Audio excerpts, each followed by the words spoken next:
Yes, so a few words about myself. I've been working in QA since 2005, 2006, so a long time.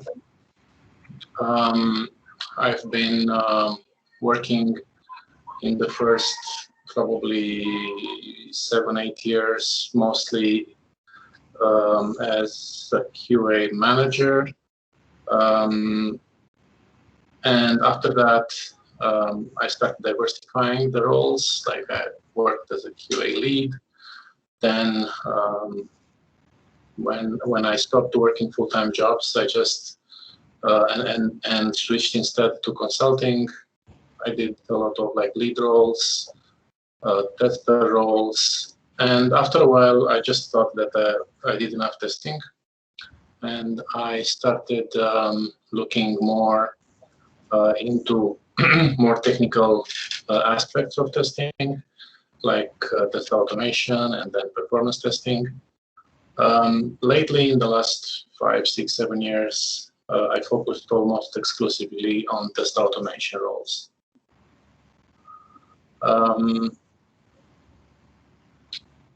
Since the beginning of my career, I only worked for companies from Vancouver, British Columbia.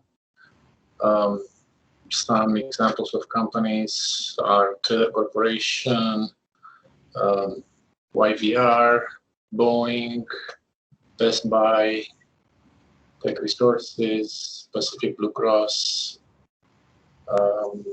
PHSA, BC Housing, BCAA, lots of them. So that's the summary. Of course, working for so many companies, I usually, in the last 10 years, I probably changed 1 to 2 roles per year. So sometimes I would work in a contract for like 6 months and then change the company. Other times I would stay with the company for a year or more. And of course, changing so many jobs means that I did a lot of interviewing. And going through interviews, I just realized that a lot of the content in the interview just happens over and over and over. So interviews are not exactly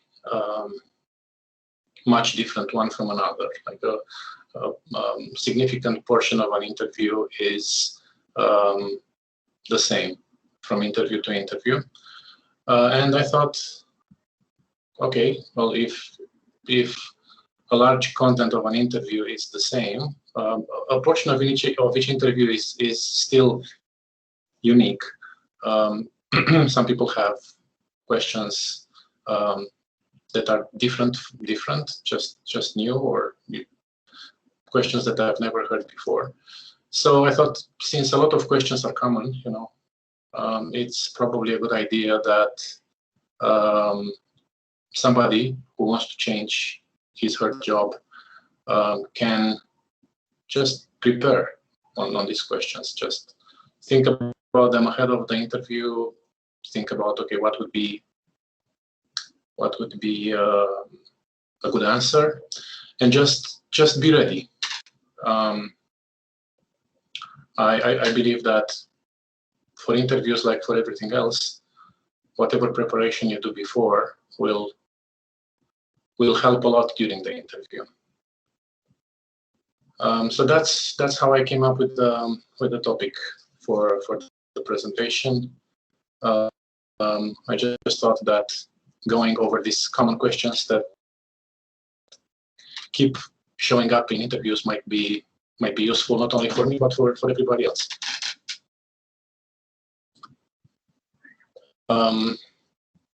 Should I go ahead, Jessalyn? Just start. Yeah, absolutely. Yeah, absolutely. If you want to share your screen, we can just dive right in. Yeah. Okay. So I'm going to start with a quick introduction, just to set up the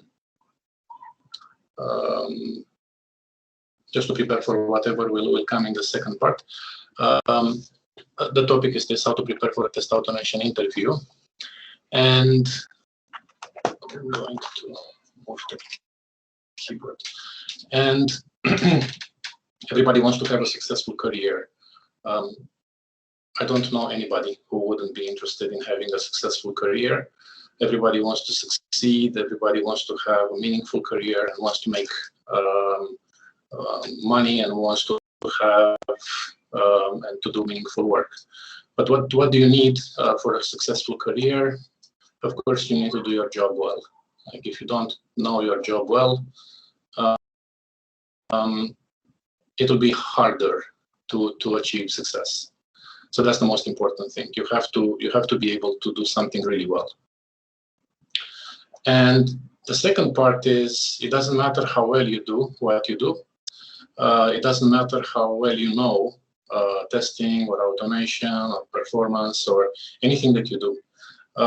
You need to be able to find a job. You need to be able to find somebody who wants to hire you for that job. So you need to be able to find the job.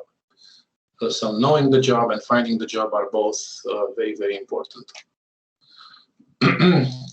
And of course, you need some luck. And I like this quote a lot because luck means different things for different people. Luck is what happens when preparation meets opportunity. In our case, opportunity would be the job interview, and the preparation would be whatever you do before the job interview. Finding a job is, of course, about a lot of things. You need to have a good resume, a resume that stands out, a resume that is not boring, a resume that just doesn't list things that you do, and you have the same things for each job that you had. A resume that is clear about what you can do and what you did. So creating a good resume is very important. Networking with people that can help you find new opportunities, very important as well, because you can find about some opportunities online, but you can also find by meeting people, talking to people. For example, you may be interested in working with recruiters, right? So the more recruiters you know and the better they know you, the more you may have access to new opportunities. So that's important as well. Applying for the job, that's a part of finding a job as well. And finally, interviewing. And of course, we will only discuss today about interviewing. We will not go into creating a resume or how to network or how to apply for a job. We'll just focus on interviewing. Interviewing is the process where you and the company share information. You have information about yourself. The company has information about itself. The company will share with you information about what it does, products, projects, culture, technology, history, financial situation, everything that it considers that you need to know to be interested in it. And of course, the company will try to share as much as possible of that information for you. You have information as well that the company finds useful, and you will share information about work experience, skills, companies you worked for, training, education, and even personality traits, like, maybe you are a fast learner, maybe you are extremely motivated, maybe you are interested in challenges, good analytical skills. So all of these are information about yourself that you should share. And sharing is one thing. The interview is also the time where the company not only shares information, it also tries to get information from you, to find information about you, who you are, what you do, what you did, how you do things. And the same thing applies to you.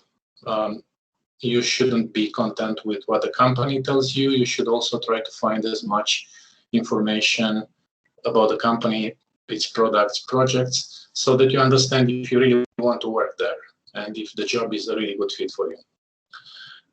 So all of this sharing of information and then trying to find as much information is, of course, happening through questions. The company asks you questions, you ask the company questions. Just questions, lots and lots of questions. What kind of questions? The company may ask you questions about your work experience, career questions, testing questions, questions about your technical experience and technical skills, automation questions, API questions. The questions can be about anything and everything regarding you, your career, what you can do, your experience. So for any interview, there are two possibilities when you prepare for regarding preparing for the interview. The first one is obviously do nothing. You just wait until somebody will invite you to an interview, and then you go to the interview, and then you just wait until the questions come your way, and then you try to figure out the answers for the questions. So you don't prepare at all. You just hope that you will do well. Preparation, of course, is tedious, like any preparation. It takes time, and you may feel that, okay, this is not the first time that you are interviewing. This is not the first time that you are applying for a job. You did well in the past. Why should you bother more? Why should you start now preparing if you didn't prepare before? But not preparing, when people decide, okay, I'm not going to prepare, I'm just going to be in the interview and I'll figure it out. I'll see what I can do. Usually, people who apply to jobs forget that interviews are stressful, right? Especially if you really want the job, especially if you are out of a job, especially if you've been out of a job for a while and you really need one. So there is stress in interviews. Then interviews are kind of rare. You don't get an invitation to an interview every day. If you fail the interview that you are in today, there is no guarantee that you will get another interview tomorrow or next week or even this month. It's uncertain when the next interview will be. So considering this scarcity of interviews, you should pay attention to the one that you will be in next. Also, you may be out of a job when you get the interview request. So if you're out of a job, you get an interview request, especially because you are out of a job, you should plan on doing really well in the interview. Because yes, you need the money, right? And you need the place to work. And you need to be active in your career. Also, interviewers appreciate confidence in candidates. If you do not prepare before the interview, you may find some questions, even if they are pretty common, you may find them tricky. And then the answer may not just come easy to you. You may be able to find it, but then you may need a long time until you figure it out, until you find the proper answer. And again, that's not exactly inspiring confidence. And also, interviewers usually have lots of questions, especially for good candidates. They want to ask questions over and over and over and over, sometimes for an hour, sometimes for an hour and a half. And if for each question you need 5 minutes to come up with a good answer, that will limit the number of questions that you can answer. And of course, that will make the interview not very effective. And also, it's not impossible that you may be taken by surprise by some of the questions, even if they are very common. So I don't think not preparing at all is a good thing to do. I don't think it's wise to just assume that you will figure it out and you will do well in the interview. you have a good opportunity right now. Somebody is interested in you. Somebody wants to interview you. I think you should do your best with it. And yes, I don't think you should waste the opportunity. You have an opportunity. You should do your best so that hopefully you get the job. Of course, behaving well in the interview, performing well, answering the questions properly is not a guarantee that you will get the job because there are a lot of other factors involved, but at least you did your best. So preparing for the common interview questions, of course, will get you in a better position during the interview than not preparing. Preparing means, of course, trying to come up with good answers to potential questions. Ideally, you have an idea of how you should answer each question before you go to the interview. The questions can come from a lot of sources. They can be from your resume, they can be about your profession, career-related, personality-related. The interviewer is not, he's free to ask any questions that he may want. And how do you know which questions to prepare for? It is, of course, impossible to know what you will be asked, but at least in my case, like 80%, maybe 85%, sometimes maybe even more of the questions are kind of like similar or the same. So for these common questions, you can prepare. For the ones that are not common, then that's a different story, right? Like new questions that you never heard before. You cannot prepare for what you don't know, for questions that you haven't heard before. So just make sure in this case, if you get a surprising question or a new question, that you understand it well. Make sure that you ask clarifying questions to get as much information about the question as possible. If the answer is not obvious, then it's okay to ask for a few minutes to think about what you should say. There is no need to just start right away answering it, and then just give it your best shot. And the good thing is that after this interview, the new question will no longer be new. So if you feel that your answer was not the best, then you will have time after the interview to come up with a better answer. So that's kind of like the introduction in what I actually wanted to do in this presentation. What follows is a list of interview questions that I was asked often in interviews, and I tried to group them in some way. I came up with 4 categories: general questions, which may include career questions, questions about work experience, and some testing questions, technical questions, and then automation questions. And as I was explaining, Jocelyn, of course, for each question, there are many ways of answering them. And I didn't want to tell you how I would answer each one of them, because I think that wouldn't be the best thing to do in a meetup. Instead, I would prefer, if you agree, of course, that we try to answer them together in the following way. For each question, maybe somebody will volunteer and will try to provide an answer in like a minute or 2 minutes, and then we can discuss the answer quickly and just try to figure out if the answer is the best one or not the best one. And I'm hoping that you are okay with this. So let's see. For general questions, this is a very common question. I hear it all the time. Tell us about yourself. So anybody wants to share how he would answer it?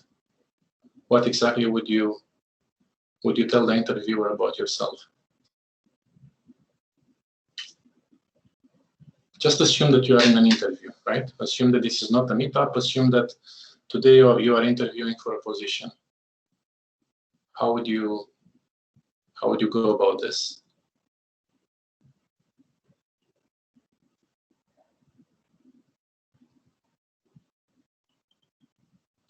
Anybody? Hi. Yes. Well, I'm thinking that maybe you want to try to map your resume, like your skills and your experience, to the position and the company. Try to like highlight some relevant, like just in case they haven't read your resume, or maybe they don't know, right? Sometimes it's kind of long, they don't have time or something. So just kind of sell yourself, I think. Yep. Yeah, I think that's good. You should try to sell yourself. You should start with things that you do really well, skills that you have, things that you did in your career that apply really well for the job. Your answer should say clearly that yes, you are a great candidate for the position. So if the position is a testing one, you should just start with how good your testing skills and how good your experience is, and how you worked in different companies and different projects that are similar to the existing project. Obviously, the answer should be career related, right? So that's a good one. How about this one? Why do you want to work for our company?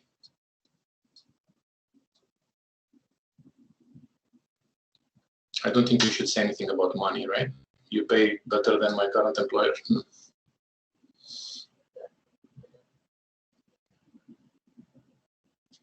Anybody?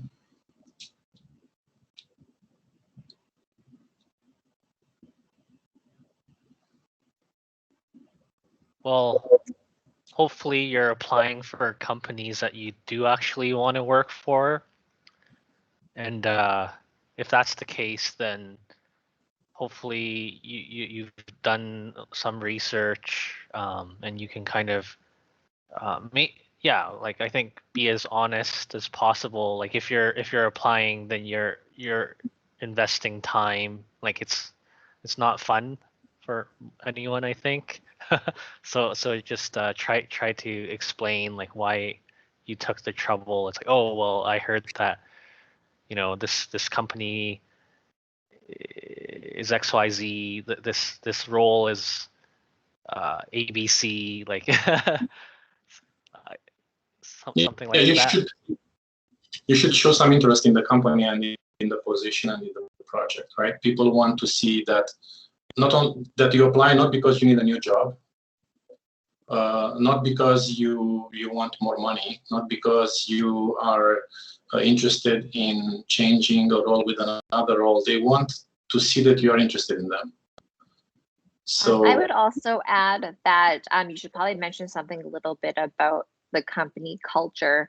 I think more and more these days, people are looking to hire people who will be a good fit in the company, in addition to having the skills and expertise that you're bringing. So if you are interested in working in that company, like highlighting why you would be a good fit there and how you would fit into that culture and why that's appealing to you. Yeah, that's good as well.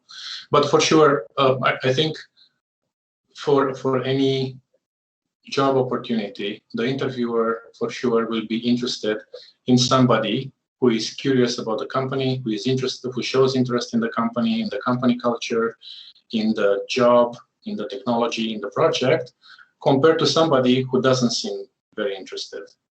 And again, I think interviewers prefer people who did their work about finding out information about the company, instead of people who didn't have the curiosity of learning more about the company.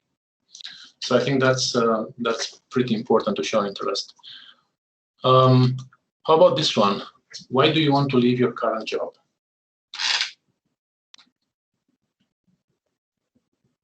This one, I think you have to be careful and have maybe answer prepared beforehand. You should, yes. you should have the answer prepared beforehand. You should not try to come up with the answer in the interview, because chances are that you will not give the proper answer. So why would you leave a job?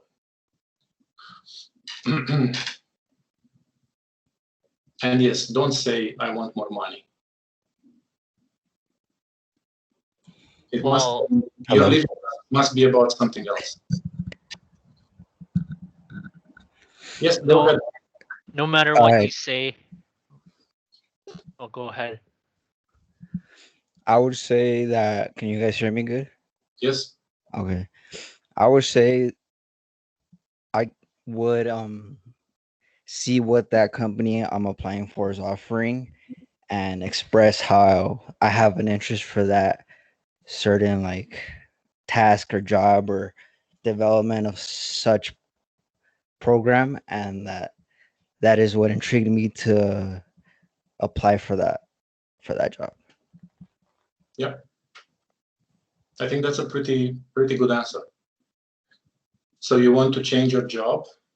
One way of answering it is, I'm interested in exploring different things in my career, and sometimes, in a job you kind of like stay for a while, and then you exhaust everything that can be learned. And let's say you've been doing testing for a long time, and then you keep hearing about test automation, and you want to learn programming, and your current employer doesn't give you any opportunity about learning programming or trying test automation. So a good reason for looking for a different opportunity is doing that. Just expanding your skills, learning new things. I think that's a pretty good way of answering it. It's not the only possible answer, but that's a pretty good one. How about this one? What are your salary expectations? So assume that you go to the interview, and it is for a full-time position. And the first question is, what are your salary expectations?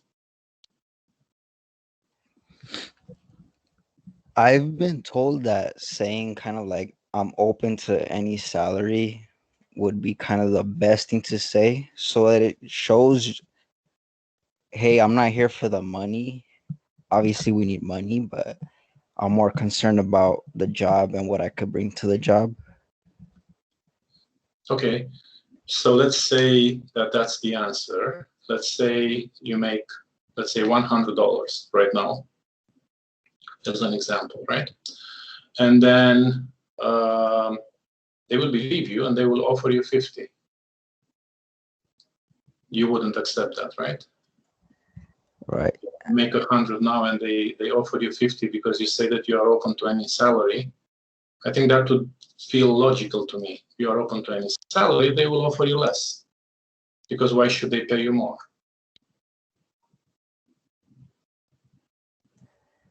Well, that's true. Yeah. Yeah, you see, so it's not probably the best answer about this one. Anybody else wants to answer this? This is extremely common in interviews. Yeah, so sure, would it be valid to basically bounce the question back by saying, well, can you tell me a little bit more about your salary structure and the salary ranges for this type of role? Something along those lines? Yeah, you could try that. What I would say is that any salary discussion is premature at the beginning of the interview, right? So I think at the beginning of the interview, you should focus on understanding if you really want to work for the company and you really want the job, and the company should focus on if they want to hire you. So if there should be a discussion about salary, I think it should be at the end of the interview after you get to know each other really well. But let's say they push you, the company pushes you in saying, what are your salary expectations? Let's say you make 100 now. Should you say 125? That might be a mistake, because what if they are ready to offer 150 for the candidate they want to hire? You don't know, right? What they would offer for the best person for the job. So if you make 100 and you say 125, they may basically give you 125 if they like you a lot. But maybe you missed $25 because they were ready to go way higher than 125. So instead of saying that, I think you should basically try to find a report with the salaries for your profession on your market. So let's say for testing roles, there are junior roles, intermediate roles, senior roles. And then you should try to find a report that shows what are the salary ranges for junior testing roles, for intermediate testing roles, and then for senior testing roles. And just say, okay, I know that for intermediate testing roles, this is the range. So I would expect that the salary that you offer is in that range. And I'm also sure that the salary that you will offer will be adequate for the best candidate. And I think I would leave it at that. I don't think you should go with a number. For the reason I mentioned. Oh, Diana, do you want to jump in? I think she had a question in the chat saying, is it a polite way to say my salary expectations are in line with my experience and qualifications? No. No, because you should explain what are your qualifications and what is your expertise. I don't think you should say that. Anyways, the company will pay whatever they want to pay. And also, it's kind of like subjective how good your qualifications and your skills are. You may think that you are great, but they may not have the same opinion, right? I wouldn't say that. I would keep the question open. I would just say, this is the range, and I would point the source where I took the range for that type of a role. This is the range. I hope that what you offer for this position is in that range, and I'm sure that whatever you will offer is adequate for the person that is best for the role. And I would leave it at that. Also, we have a hand raised here. Abby? Hi. So I'm just wondering, will there be a possibility that the company would be asking you how much you are currently getting? Like, what's your current salary? You can, but you should avoid that question. You should avoid answering that. Why is that relevant for the job? You are not interviewing about your existing job. You are interviewing for a new job. So the money that you are making right now are related to what you are doing in your current job. The new job might be completely different. In your current job, you may be doing pure testing. In the new job, you may be doing testing plus automation plus business analysis plus Scrum Master plus other things, right? So why should you discuss about what you are making right now? The interview is about your new role, not about your existing or previous role. Okay. So you can just like politely trying to answer the question. Yeah, you can go the same way. I would go the same way. So for intermediate testers, this is the range. My existing salary is in that range. I hope that what you will pay for this role is in the same range, and I'm sure you will pay what's worth for the best candidate. Thank you. Yeah. Okay. So how about this one? Why should we choose you? See, all of these are extremely common, and I'm assuming that most of you heard them in interviews already. Did anyone hear this question in an interview so far? Why should we choose you?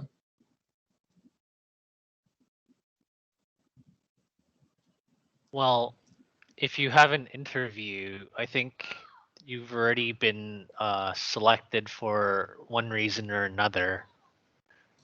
So yeah, again, it's your job to kind of sell the relevant like skills and experience that you offer, and I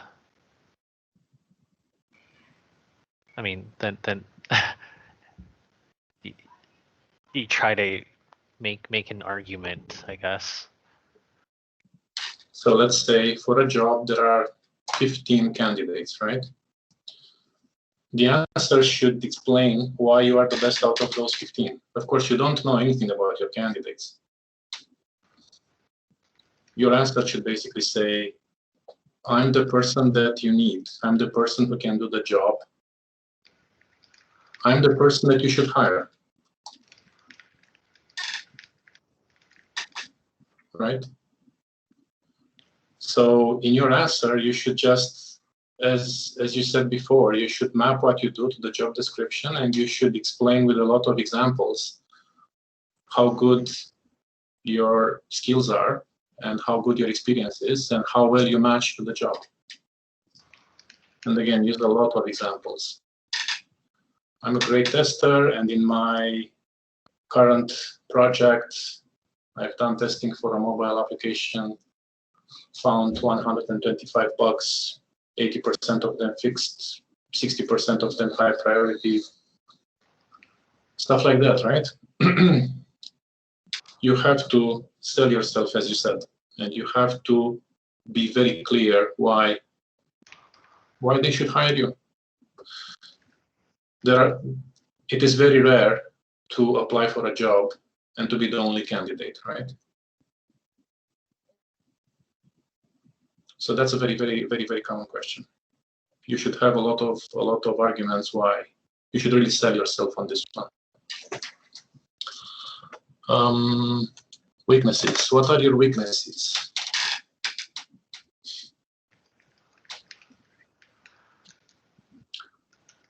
I should keep a diet, doesn't work here. I'm not going to gym, doesn't work here.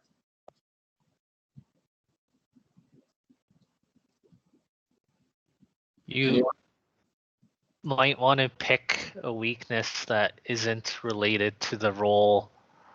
So maybe like gym isn't so bad because like it's almost irrelevant. Like you don't want to say something that'll make you look bad, right? Or the employer look bad. It's like you just try to I don't know, like like skip the question and not raise any red flags. I'll give you an example. So let's say you are a tester and you've been testing mostly websites, right? So you can try to answer it, and of course it's not exactly answering it, it's more like saying something that will let you go over it.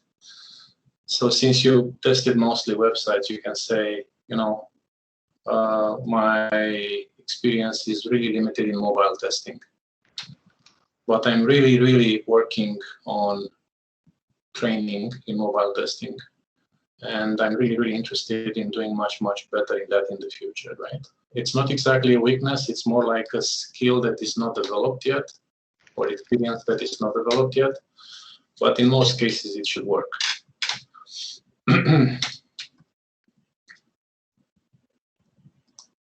Make sense?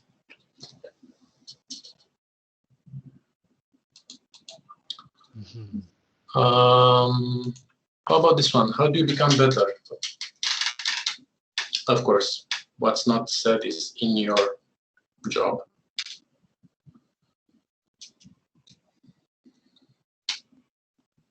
Come on, guys, assume that you have an interview tomorrow and this is the question. There is no judgment here. We just try to learn something new. I think stating that you will continue to learn, push yourself to learn more difficult subjects, constantly pushing your own boundaries of what you think are capable within yourself. Might be a couple. Yep. The only problem with your answer is that it's too generic. You have to be very specific. I would say that I'm learning from my mistakes. I would say that each mistake that I make, I usually review and I usually move forward with knowledge how to prevent those mistakes. That's good. That's good. But then you become better by learning from mistakes. And you from my mistakes or mistakes of my co-workers or from knowledge that was shared with me. Yep. But you should only mention about learning, right? So yep. you are becoming better by reading books and have an example of a book. You are becoming better by taking courses. Have an example of a course that you took recently. You are, becoming better by reading blogs. Mention a blog. You just, keep learning all the time. That's how you yep. become better.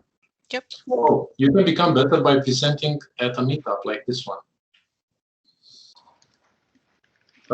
So yeah, you should say something like learning from mistakes for sure, yours and others' mistakes, but then also you are trying to learn as much as you can, reading books, reading blogs, going through trainings, coming to meetups. This is related to the previous one. What are your favorite blogs, authors, books? So again, about your profession. What would you say?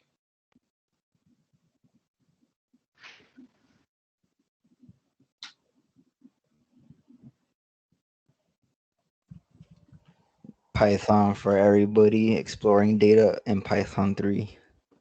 Perfect. That's good. Anyone else? So that's a book, right? Exploring data in Python 3. Yes, by Charles Severance. Perfect. Anyone else? A blog that you read all the time. An author that you like and you follow and you read everything from.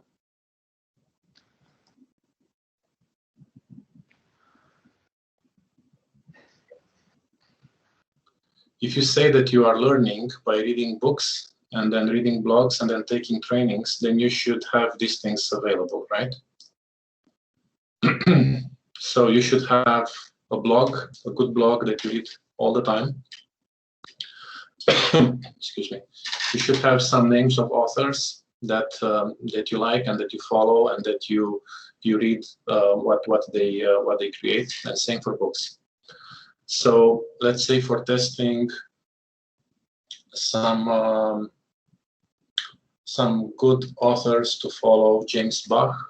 You can mention James Bach. Ideally, you should know who he is and what he did.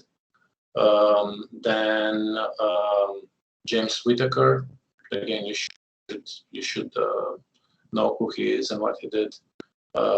In automation, you can mention somebody like Joe Colantonio, right, who has a great blog, and he has some online test automation testing, performance testing conferences.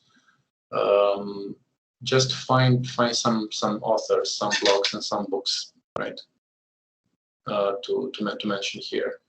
It's not a great thing to not to have an answer for this.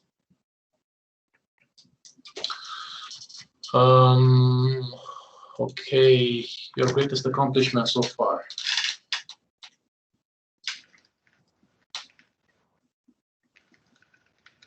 Any ideas?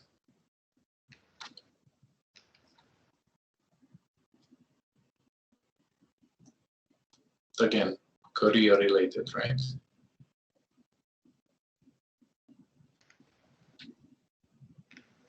Yeah, I think this is something you should prepare for, and perhaps talk about a project that is kind of relevant for what they're looking for, but also stress kind of the business impact or benefits as well.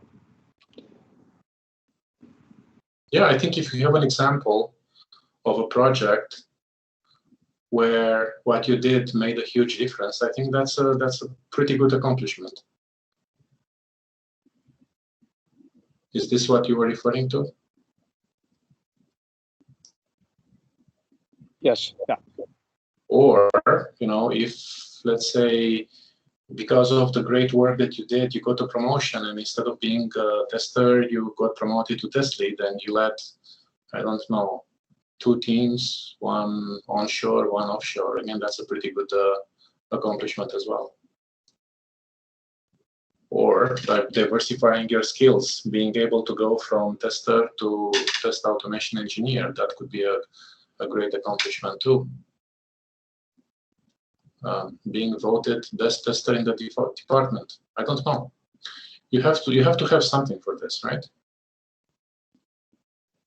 It's coming in interviews. And I think the last question for the general questions: what are the must-haves for you for a new role? So let's say you are looking for a new role.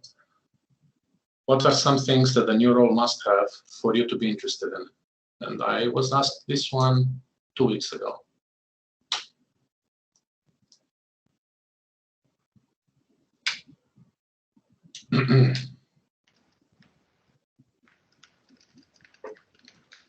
Again, higher salary should not be part of your answer.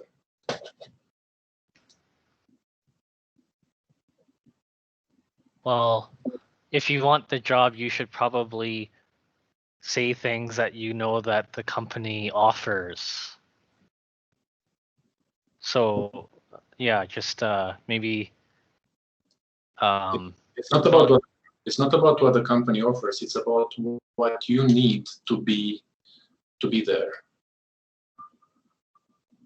But what I'm trying to say is you don't want to say something like something that they don't have. Like if you said something like, oh, I need I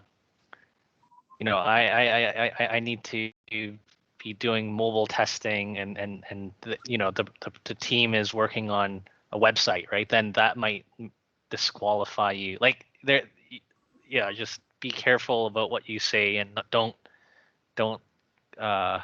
make yourself look bad or the company look bad. Yeah. So what don't you like to have in a role is a different way of answering this. Probably you don't like micromanagement, right? You don't like your manager checking on you every hour of each day, I'm assuming. Probably you don't like jobs where you have to do the same thing over and over and over every day.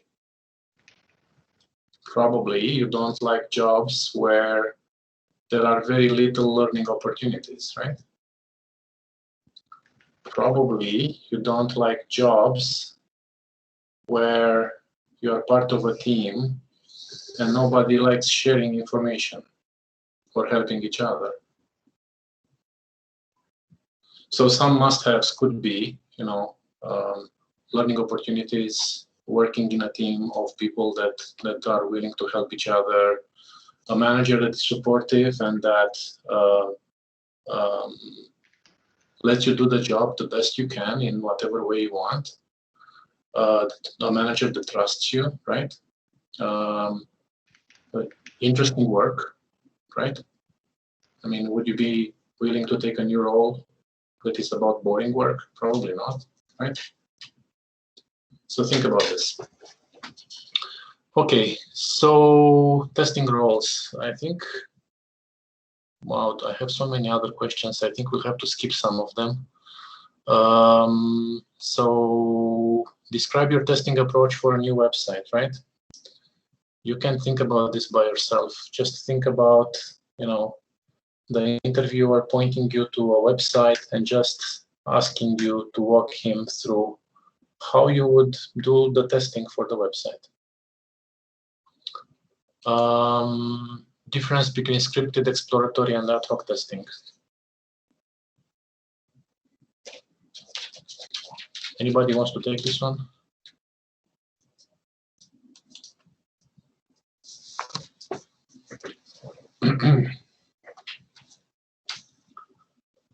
So scripted would be by following test cases, right? Exploratory would be about using the product, coming up with testing ideas, applying them, finding bugs, documenting what you did, and then continuing. So there is a process about exploratory testing. Exploratory testing is not same with ad hoc testing. Ad hoc testing is about just clicking around, just going to the product, clicking around, hoping that you will find something. There is a process, very clear process about how exploratory testing should be done. That's why I mentioned James Bach before. So you should read about exploratory testing on the, I think the name of the site is satisfies.com. Equivalent class partitioning. Anybody wants to explain what that is?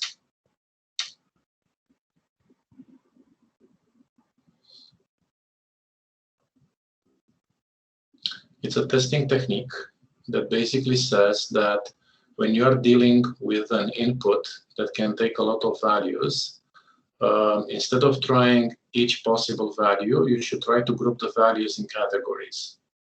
And after that, from each category, you should only test one value only, right? Because all of the values that are grouped into one category should be the same, should generate the same output. So if you have, let's say, an easy way of explaining equivalence class partitioning is by thinking about days in a year. So you have the category that includes the first day of each month. Then you have the category of the last day of the months that end with that have 30 days. The category of last day for months that have 31 days. You have the category with the last day of the year. You have the category with February 28 and February 27, right? And then you have the category with all of the days from 1 to 28 for each month.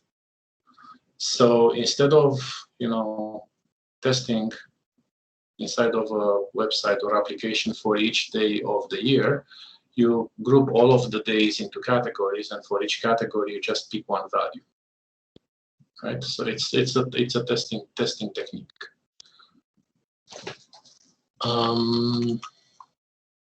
How would you test a web page that includes a video player, like on YouTube, right? So this is a question that I was asked a couple of years ago.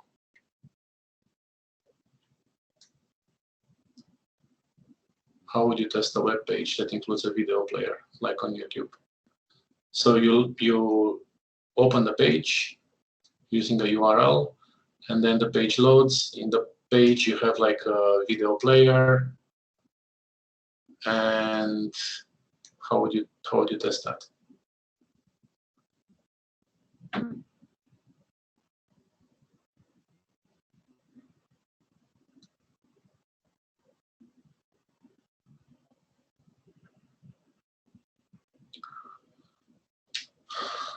So I think instead of jumping into saying I would start the video, stop the video, move forward, move backward, display subtitles, hide subtitles, stuff like that, I think you should start with types of testing, and you should start with, there are so many types of testing that can be done.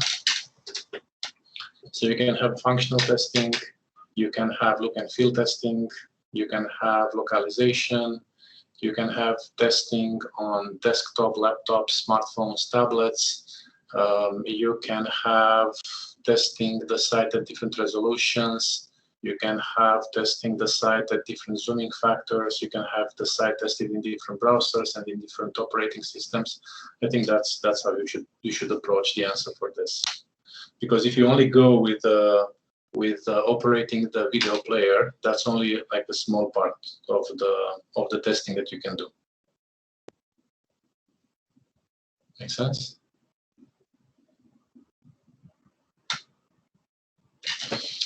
Okay.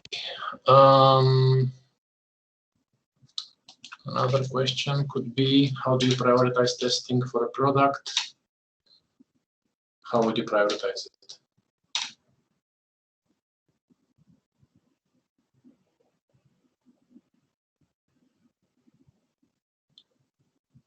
Anybody? I would say prioritize the more major bugs affecting the given program. Okay. Anyone else?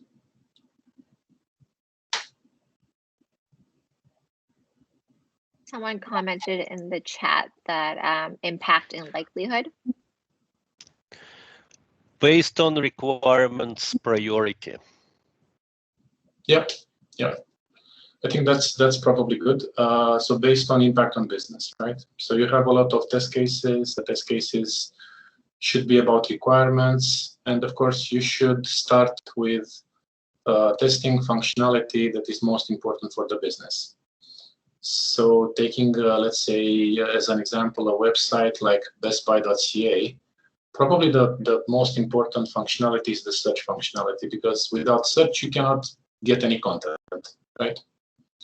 So start with search, and then after starting with search, then probably seeing results would be the second most important, because if you cannot see results, then you cannot go into the details of results. So impact on business, right? That's the thing that you should look at. Start with things that start with testing for features that are very, very important for the business. In case they don't work, the business should lose a lot of money, right? Can I ask a question? Like, yeah. So, like recently, I came up with a question. It's kind of like similar to this one. Which one? I might not like remember like the as exactly the question, but it's something like that one. It was saying so there are 100 bucks, which is very like it's critical, and it's a kind of game. It's a game application, and so 100 users have difficulties with the application. On the other hand, there are 1,000 bugs, which is not important, like it's not affecting the I mean, like the application, and people can play, can use it. And the other 100 is kind of a problem with the application. So what we should do in that case? It's the same thing, right? It's basically about deciding which. So you are asking about how to prioritize bugs? Exactly. I mean, what kind of like step we should follow? I mean, what we should do in that case? I mean, which same thing, impact on business. So if you have bugs that prevent users using the game, then those ones should be fixed first. If you have bugs that are about some minor UI issues, but those issues are not nice, but people can still play the game properly, and those ones are like less severe, right? Yeah. So it's the same thing, impact on business. So start with things that have higher impact on business. Okay, thank you. Okay, components of a test plan. Anyone can answer this one quickly?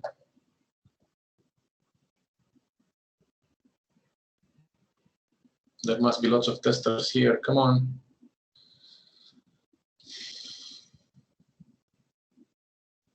Honestly, I cannot recall all of these components. If you ask me right now, what are all of the components, I may miss a few of them, but it's always a good idea to remember them, right? So just check in Wikipedia what are the components and make sure that you know them by heart. Because if you are interviewed by a test lead or a QA manager, he may put a lot of importance on if you remember these components or not. So just make sure that you memorize them. Software development good practices, right? So testing is a software development activity. Of course, in software development, you have a lot of other things than testing. You have development. What are some good practices?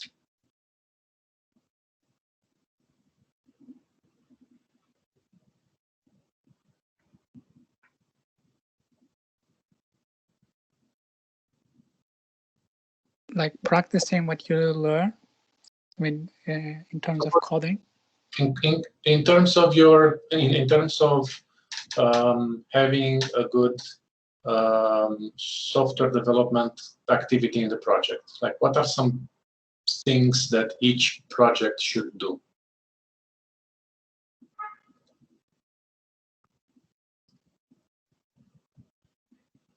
So, for example, right, each project should use a tool for managing requirements, for managing tasks, for managing test cases, for managing bugs, right?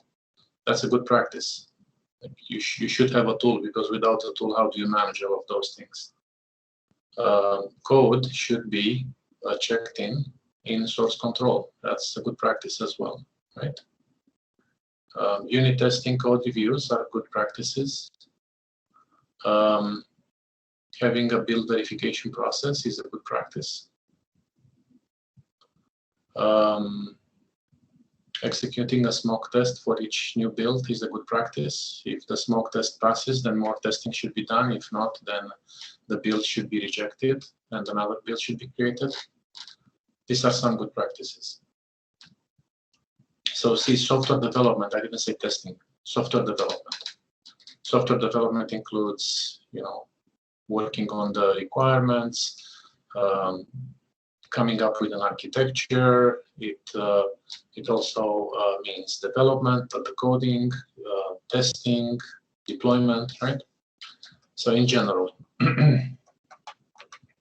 what should testers do until the product is ready for testing? So the project starts. The product, of course, will take some time it will be a while until you will get some product, some features that you can use. What should you do until those features are built? I would say reading the application features requirement or business requirements. Yeah. There is also always the architecture review and acceptance criteria for each ticket. So that would be probably, I would go over acceptance criteria and create manual execution plan. And according to acceptance criteria, create test data. According to acceptance criteria, review different kind of input for each testing strategy, and probably review do risk assessment. For example, some areas would be more risky than the other. Yeah. So you should for sure start with learning as much about the application as possible. If you have some time, then you should make sure that you understand the requirements. You understand how the application should work. You should discuss with the business analyst. You should discuss with developers. Just learn as much as you can about the application, because that will help you when you have to test it. And then after that, testing is not just, okay, I'm in front of the computer and I will start clicking around. You have to think about what types of testing you will execute. Maybe you will need special test environments. Maybe you will need test data. Maybe you will need, in the test environment, maybe you will need different virtual machines with different operating systems. Maybe, so any planning of the testing should happen in this time. So if there will be some time until the features will be ready, then you have to learn the application and you should basically start planning for the testing that you will do. Also plan, prepare, same thing, right?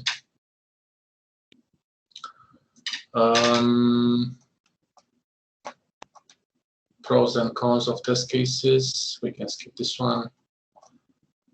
What is an interesting bug that you found? I was asked this one last week. I'm going through interviews as well. One of them, interesting to me. I was automating a specific features of the application. So first I did a manual test, and the features wasn't working. And then, so I didn't stop there. And so I actually raised as bot since it wasn't working. And I start to like the scripting as like for automating testing. So when I run the test, the automating testing, it worked. So when I came up back to like test it manually, it still wasn't working, but it was working for like with the automating testing. That was an interesting one. Okay, so you should think about an interesting bug that you found, and then it should be interesting to you, and it should be interesting to the person that is asking you the question, right? So try to find something that is really, really weird, something that will get his attention, right? I don't know. Just think back about all of the testing that you did. It doesn't have to be recent. It doesn't have to be from the last week or last month or last 3 months. It can be from 2 years ago. But it has to be something really interesting, right? And you should be able to explain it clearly without going around it too much. Technical questions. What is a browser cookie? We can skip this. How is incognito mode different from normal browser mode in Chrome? Anybody?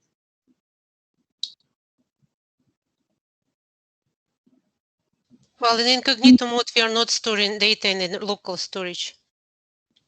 Yes, and also the session is completely clean, no cookies, no cache, no Yeah, local. no cookies, no cache, nothing that can be written in a local storage is not saved. Yeah, that's it. That's all. Good. Components of an HTTP request.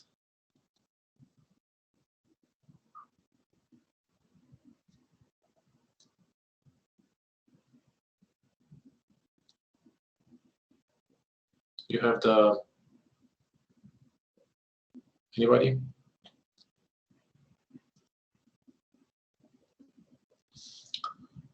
You should if you don't know about this one, you should basically one thing that is really good about interviews, at least for me, is sometimes a question like this may take me by surprise, and it may take me by surprise because I don't know anything about the topic, and you know, I may get a job or may not get a job, but I will always make sure that I write down what I don't know, and then I have to do some reading about it. So next time the same question happens, then I will have an answer, right? So if you don't know what are the components of an HTTP request, this is pretty important because websites are using HTTP requests, APIs are using HTTP requests, right? And then you may discuss with the developer who may not know much about testing, but he knows about HTTP requests, right? So make sure you do some reading about this. What about JSON? What is JSON? Think about that. How do you test a REST API? So you may know the answer for this. There are different ways of answering it. You may test the API with a tool like Postman. You may test the API through code, let's say with Java and the library like Rest Assured. But there may be a situation where you've never had to do testing for a REST API, right? So again, as I said before, you should learn about what is an API, what is a REST API, how is the testing done for a REST API, and there is so much information on the web about it, right? So even if you haven't done it before, you should learn about it because testing REST APIs is becoming probably more common than doing web test automation. What is responsive design for a website? How does it work? Anybody? I can answer that. Then it's scalable resolution. That is responsive design. That's pretty much the same. So you can scale it to the between mobile and desktop web. Yes. So the same site. By changing resolution. Yeah. So the same site will scale itself to the resolution or to the screen size. So for a laptop or for a desktop. Yep. Because the screen size is larger, the site will show a lot of information, but for a smartphone or for a tablet, it will show less information. But then how does it do that? How is the information displayed or hidden? Again, if you don't know, you should read about responsive design. It's done through CSS. So the HTML that is displayed or not displayed, that hiding or showing is done through CSS. Again, read about this. A lot of websites are responsive these days. How do you test a site in Chrome for smartphones and tablets without using real devices or simulators? It's called device emulation. Emulator. In Chrome, in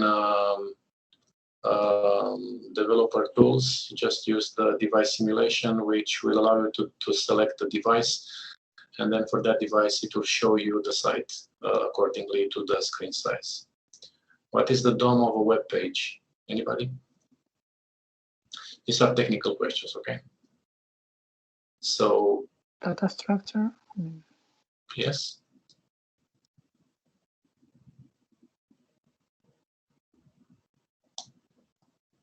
So it's an internal structure of the browser that is built while the information comes from the server to the browser. The structure is tree-like. So in it you will basically find information about all of the elements of the page. And this structure can change, of course. So it's not like once it's built, it will stay like that. Elements can be changed, can be removed, can be added.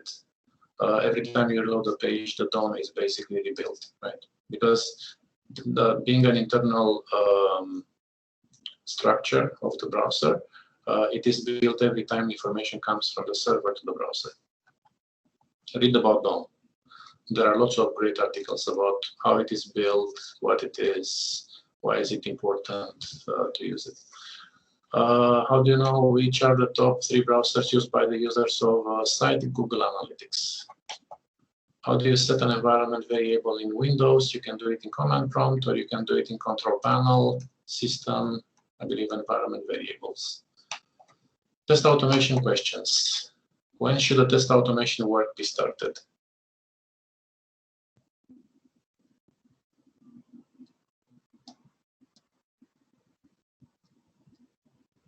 By reviewing existing manual test execution. Yeah. So test automation, same with testing, doesn't mean that you sit in front of your keyboard and you start writing code, right? You have to do some planning and you have to do some preparation for it as well. You can work with developers, make sure that they understand the importance of good HTML. You can work with the testers that are writing the test cases and try to keep the test cases simple and doing one thing only, so they are applicable both for manual testing and for test automation. You can think about how different scripts will be implemented. Again, you can work with developers advocating for the site to be built in a way that works for test automation.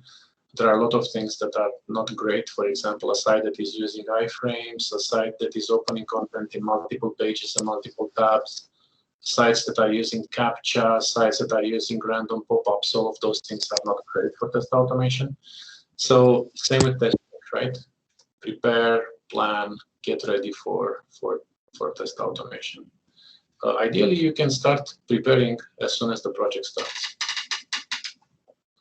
So you don't have to wait until some features are built. How do you implement test automation for a new website? Think about that. Good practices for creating a locator. How do you create a locator?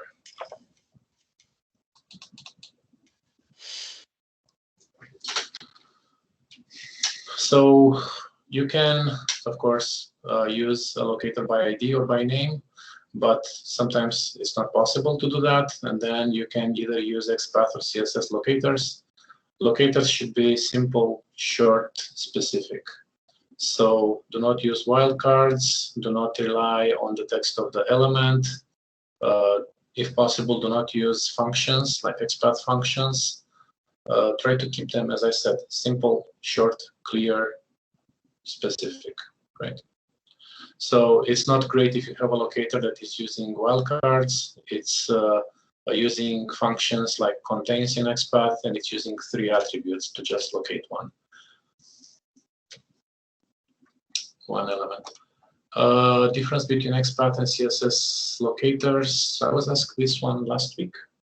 Performance-wise, they are the same. There used to be performance difference in the favor of CSS some years ago, but in recent browsers, they are pretty much equivalent. They do pretty much the same, but sometimes expat comes more handy because it has functions which don't seem to exist in CSS. And then if you have to locate an element by text, then expat is your salvation, not CSS. How does the Selenium WebDriver work? What is Selenium WebDriver, by the way? Can anybody answer this? What is it?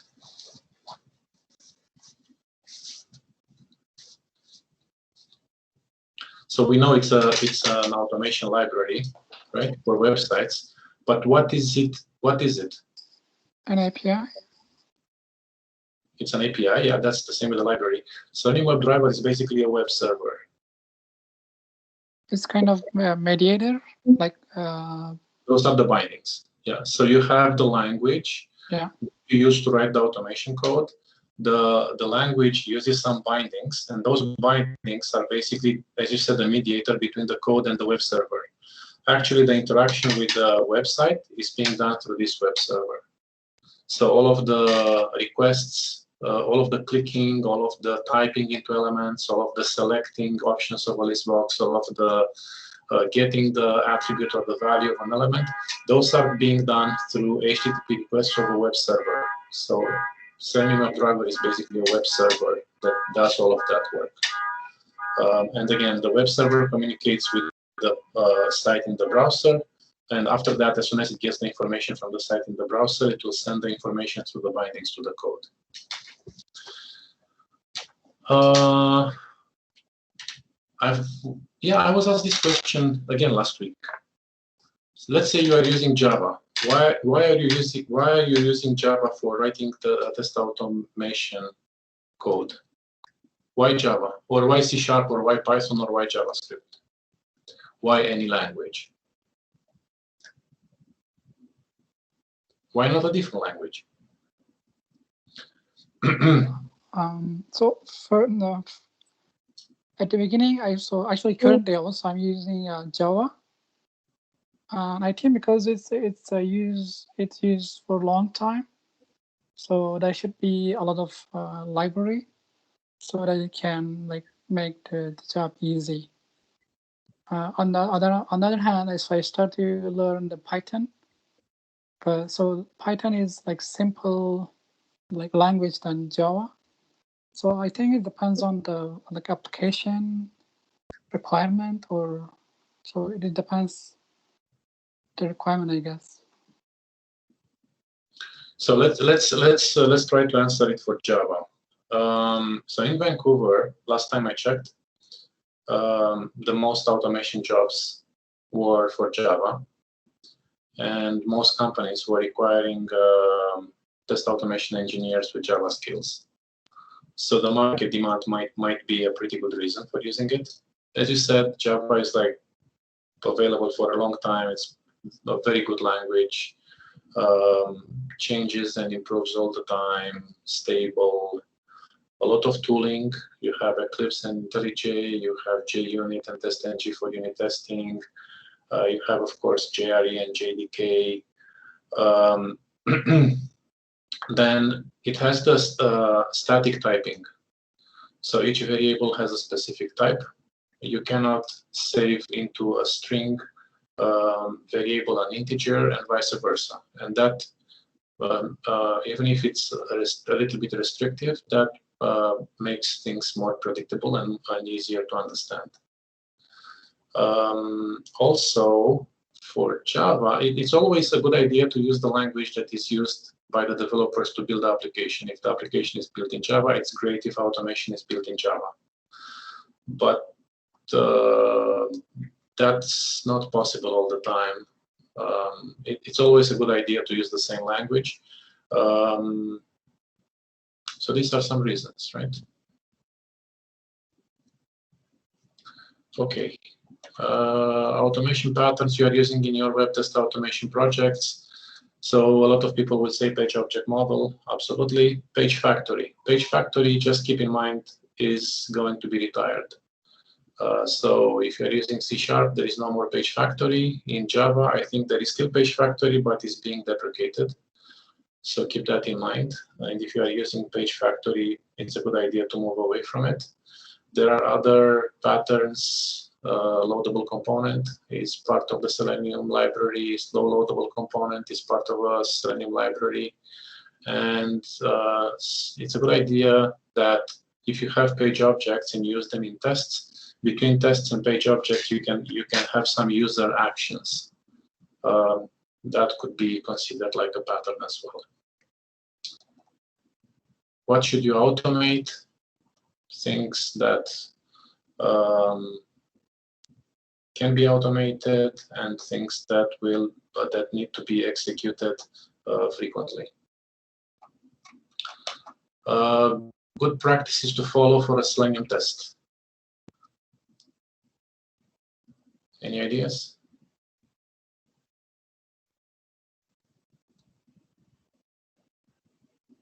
Let's see for Java.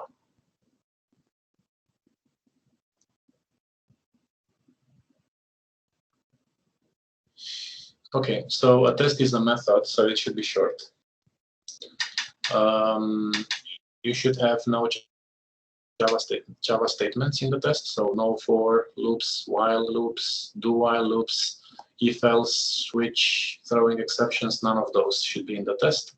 The test should only use page objects or user actions. The test should not have a lot of assertions. It should have a minimum number of assertions, and ideally they should only be about verifying the purpose of the test case. So you shouldn't have lots of assertions that verify that home page is displayed, results page is displayed, details page is displayed. You shouldn't have in the test any Selenium methods, and you shouldn't have in the test any Selenium objects.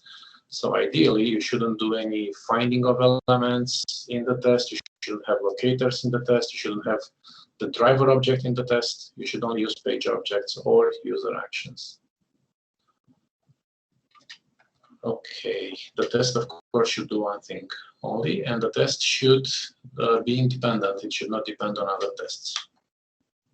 How can you take screenshots and logs automatically when a test fails? Use listeners. In TestNG for Java. In C#, use XUnit listeners. Describe page object model. Think about this. How do you describe page object model? How do you handle sensitive information in your code? Username, passwords, API keys. Don't have sensitive information into your project in any way. Even if they are encrypted, don't do that. Instead, store them into environment variables, right? Because environment variables are not part of your code base, and environment variables are specific to your computer. So no one else can see them. If you check in the code into the repository, environment variables do not go in there. When is the site ready for test automation? So as I said before, the HTML code should be good for automation. It should not use ideally iframes. It should not open content in browser tabs or in new pages. It should not use random pop-ups if possible. It should not use CAPTCHA. All of these things make the site more appropriate for test automation. Headless mode needed. You need this if you want to run tests in CI/CD. In CI/CD, then there are no monitors, right? So you need to run the test in headless mode. If you want to run tests in Docker containers, again, headless mode is important. How do you find an iframe? I'm just answering them because we are kind of like half an hour over the limit of the meetup, and we need to be mindful of that. How do you find a frame that doesn't have an ID or a name? A frame is an element like any other element, so you can just find the web element using driver.findElement. How do you synchronize the test with the site? Using explicit waits. Don't use implicit waits or static waits. What are all ways you know for finding an element? You can find an element, let's say for Java and Selenium with driver.findElement, driver.findElements. You can use explicit waits with expected conditions like element to be present, element to be visible, element to be clickable. All of those return web elements. You can find an element using JavaScript. What is the difference between static waits, implicit conditions, and explicit conditions? You can think about that by yourself. Why do stale element exceptions happen? They happen because between finding the element and interacting with the element in code, the element changes. So you are trying to interact with an element which is no longer the same, and you get a stale element exception. So, common questions. There is nothing special about them. There is nothing unique about them. They are just questions. And you have to believe me. When you interview people, let's say for a new job, you may have to interview a lot of people. You cannot be creative and come up with different questions per person, right? So you will just have some questions and you just go to them over and over and over and over. Questions like the ones that we covered here, right? Of course, I had to pick some questions. This list is limited. I just wanted to give you like some examples, right? The questions that can be asked about any of these topics, there are so many of them, and there is no way we can cover all of them in the meetup. But if you're interested in much more, just be in touch. I will have a workshop probably in the next few weeks about the same topic, and that will be the place where we can go about hundreds of questions on all of these categories, so general questions and then testing questions, technical questions, automation for web, and then API automation. So if you feel that you want to do much more on this topic, then just be in touch. I hope I convinced you that it's important to prepare for questions before the interview, and I'm hoping that this meetup helped you, and hopefully, your next interview will be easier if you prepare than if you're not prepared. I think that's it for today. If you guys have any questions, any final questions. Perfect. Thanks so much, Alex. I think there's definitely a lot of questions covered that people would find helpful. And then, like I told everyone, I will be posting the recording to the session in the VanQ meetup group. And Alex, with your permission, am I able to share the slides as well? Yeah, I will send you the slides for sure. Perfect. Great. So I will share that with the rest of the group. Thank you, everyone, so much. And then I look forward to seeing you all at our next VanQ meetup. Thank you. Thanks. Thank you. Thanks, Alex. Thanks, Jesselyn. Thank you. It was great. Thank you very much. Very informative. Thank you, Alex. Thank you. Bye-bye. Thank you. so much. Bye.